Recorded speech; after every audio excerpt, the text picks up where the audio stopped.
Leslie, what age were you when you first came to the attention of Gene Kelly? By then, I was 17. He saw a proper ballet the next year, and my leading man was Jean Babillet. And Gene Kelly was in the auditorium that night, opening night. Tried to come backstage to meet me, and I'd gone home like a good little girl. Somebody said, Gene Kelly was looking for you to say hello and to congratulate you. Oh, who?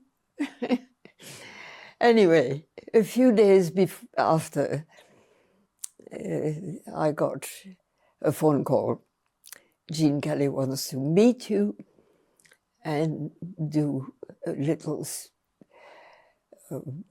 test with you. Well, as I was quite polite, I said, oh, okay. So I met him.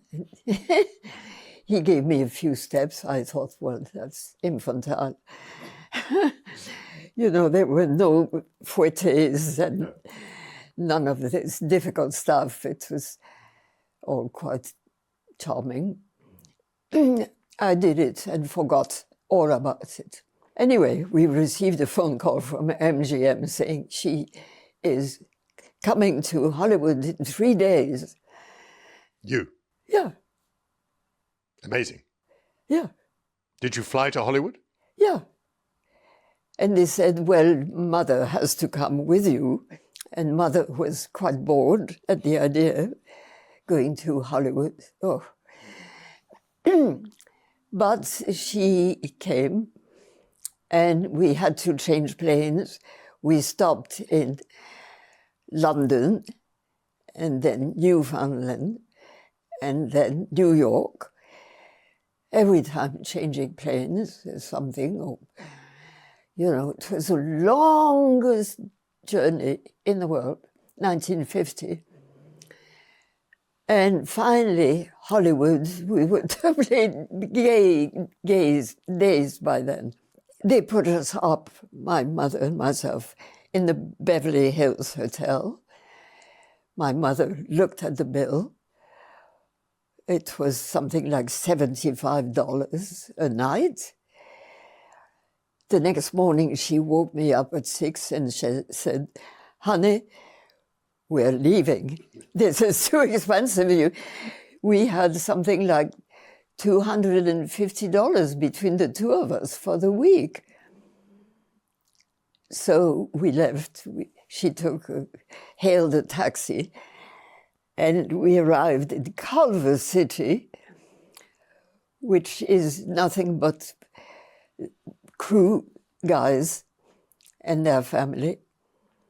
Very nice. Gardeners also. Lots of Mexicans.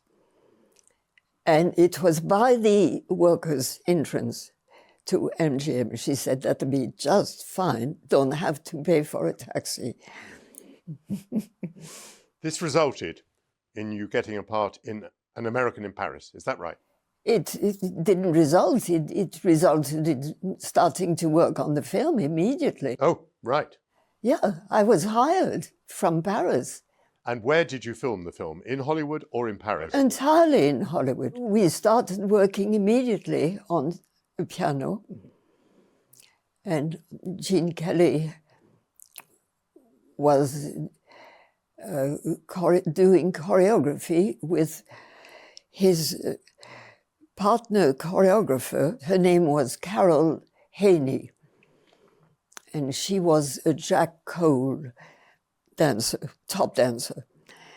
And she taught me how to dance with my feet straight and not like that. Mm-hmm.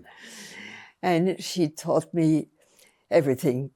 And when I do the little introduction number with a chair, she was so sexy when she did that.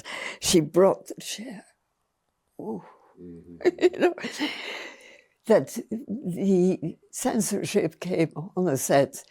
She said, this is too sexy, you've got to tame it down. I was doing what Carol taught me.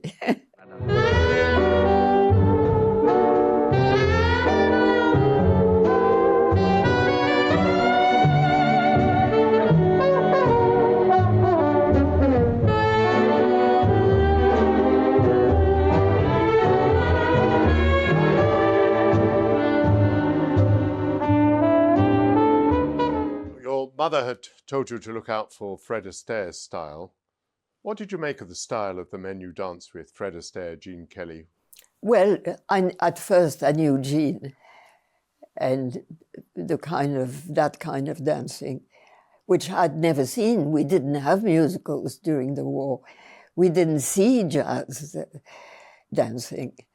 We didn't see any of that. So that was totally new. And I thought, that's thrilling. Bent knees, you know, lots of shoulders, lots of charm. Years later, Fred asked me to be his partner in Daddy Longlegs. My God, I thought, this is it. This is it. It's fabulous. And I couldn't stop watching him. And the thrill of dancing with him was something cannot be described. His sense of rhythm, which is indicated by a shoulder, by a hand, by, you know, by a movement of the eyes, something like that. His sense of rhythm was remarkable. He had just lost his wife just before the film started. We closed down the rehearsals. And we thought maybe the film is dismissed because he cannot take over, continue. No, after 2 weeks, he said, I want to come back and work. So we started rehearsing. And when we did the first number, I can see the glint in his eye. I can see he really enjoyed it. Because Fred was somebody who loved to fool around. His dancing had a lot of humor, a lot of making fun of himself. And it just was so much fun dancing with him and watching his tempo.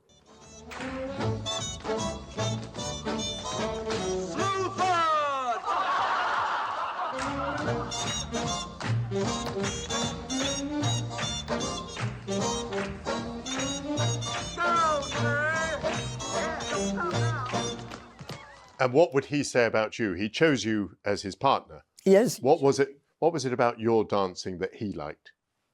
I was on tempo, is what he said. He said, well, Ginger, you know, she's an adorable girl and I love her. She's great, but, oh, she wobbled. And I must say, when I see a film of them, with them both, I watch the moment when she's going to wobble. And sometimes she does. But he said, I used to have to cut the film really fast because she'd still be, you know. I mean, Fred was... Oh. Did you know the rest of Fred Astaire's family? Did you know his sister Adele? Did you know his mother? I knew his mother. I met his mother.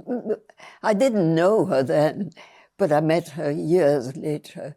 I came to Hollywood for an Academy Award or something, and she said something exquisite. Oh, she said, oh, you're the little girl who danced with my friend. And I thought, bless you. What was the origin of Gigi? Well, that came from me. That is to say that I suggested it to the producer. The producer, Arthur Freed, is the one who had brought me to Hollywood for An American in Paris. He was the great producer of the best musicals in Hollywood. He came on the set. I was doing Lily, playing a little orphan in drab clothes, drab hairdo, no makeup. That was my idea of doing cinéma vérité. And he said, look at what they're doing to you. I mean, I brought you to Hollywood. I made a big star out of you with the greatest dancer in Hollywood. Look at what they're doing now. Those drab clothes, this isn't MGM, this isn't... what you were brought in for. Listen, let's do another film together. Have you any ideas? And I said, Gigi, let me get back to you on that, are his proper words. And he took about a year and a half to gather the rights and to get the best writer, the best music composer, and the best cast. Gigi is the story of a girl who's brought up to be a courtesan. In those days, that was a real problem, a real social problem. So the first script, written by Alan J. Lerner, of My Fair Lady fame as well, was quite close to the book by Colette. I thought it was delightful, absolutely wonderful. But it was too raw for America. So this is why Arthur Freed decided to turn it into a musical. That'll drown the fish. To soften the edges. Yes. Yeah. Were you personally shocked by the plot? Or No. No. You took these things in your stride. Well, listen, you've been traveling around the world with a ballet company, and those things happen. Believe it or not, Mamita, I have a better time with this outrageous brat of yours than anybody in Paris. It'll be marvelous fun. What time tomorrow will we get? Can I watch you play roulette? May I stay up late for supper? Is it awfully, awfully Gigi, you drive us wild. Stop, you silly child. You worked on that occasion with Maurice Chevalier? Yes, and he was delightful, but already quite aged and took great care of himself. He had a butler and a maid at his attendance all the time. He kept himself to himself. He wasn't somebody who fooled around with the rest of the company in between takes, like we all do. Maurice Chevalier, with his butler and his maid, had he come from a grand background like you? Oh, no. Maurice came from the east of Paris, from the working class. Yeah. He was, and that's who liked him. The workers in those days, they were serious plays for the intellectual and upper class, and fun, divertissement for the working class. Distractions, Yeah. entertainment. Entertainment. Yeah. And Maurice Chevalier would sing in those theatres like at Brighton or Blackpool. But he was a huge star. I mustn't belittle him. No. He was a mammoth star. And the upper class simply didn't go to that sort of theatre. They've learned since. Hollywood recently has come under a lot of scrutiny for its very bad treatment of women. Yes, Did that happen in your day? I'm sure it did, but it depended on the girl. There are girls who let that happen and girls who don't. You don't believe that Olivia de Havilland ever had trouble with her producer, do you? No, she never did. No. Vivian Leigh never had trouble with a producer. Unfortunately, it depended on the type you were. If you came in with a décolleté like this and, sashayed into your chair, you could be thought to be an easy girl and so on. So it was difficult to play that part on the screen, but be different in life.